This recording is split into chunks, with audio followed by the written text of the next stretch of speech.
Ladies and gentlemen, the very word secrecy is repugnant in a free and open society, and we are, as a people, inherently and historically opposed to secret societies, to secret oaths, and to secret proceedings.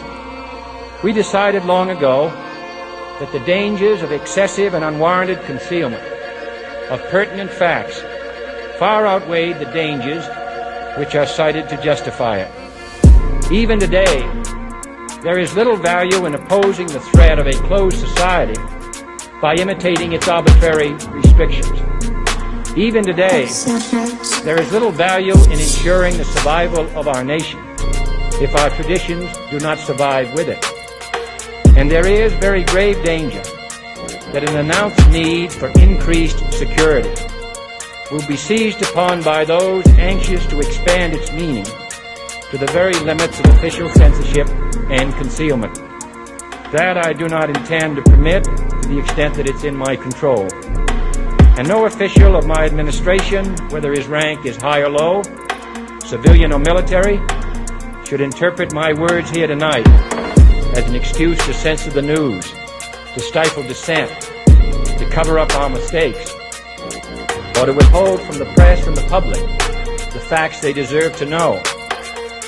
For we are opposed around the world by a monolithic and ruthless conspiracy that relies primarily on covert means for expanding its sphere of influence, on infiltration instead of invasion, on subversion instead of elections, on intimidation instead of free choice.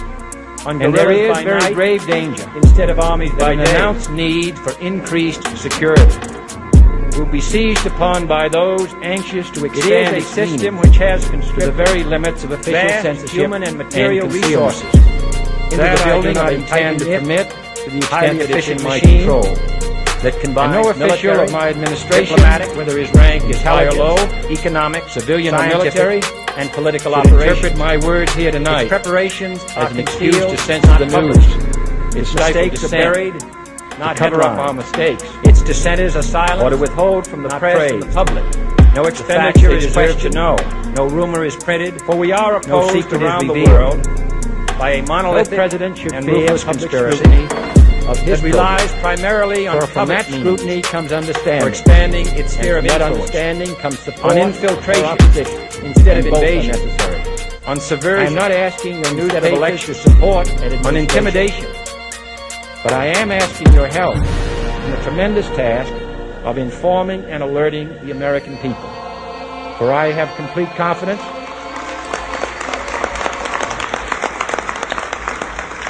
in the response and dedication of our citizens whenever they are fully informed. I not only could not stifle controversy among your readers, I welcome it. This administration intends to be candid about its errors. For as a wise man once said, an error doesn't become a mistake until you refuse to correct it. We intend to accept full responsibility for our errors, and we expect you to point them out when we miss them. Without debate, without criticism, no administration and no country can succeed, and no republic can survive. That is why the Athenian lawmaker Solon decreed it a crime for any citizen to shrink from controversy.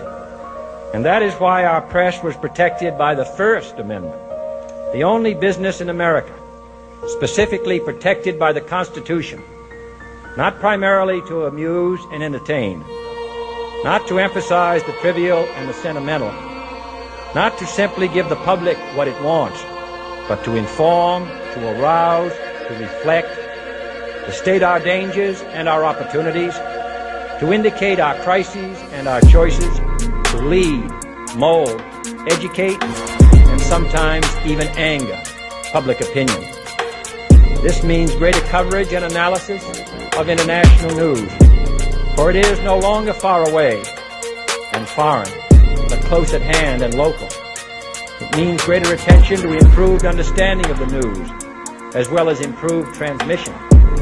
And it means, finally, that government at all levels must meet its obligation to provide you with the fullest possible information outside the narrowest limits of national security. And so it is to the printing press, to the recorder of man's deeds, the keeper of his conscience, the courier of his news, that we look for strength and assistance, confident that with your help, man will be what he was born to be, free and independent.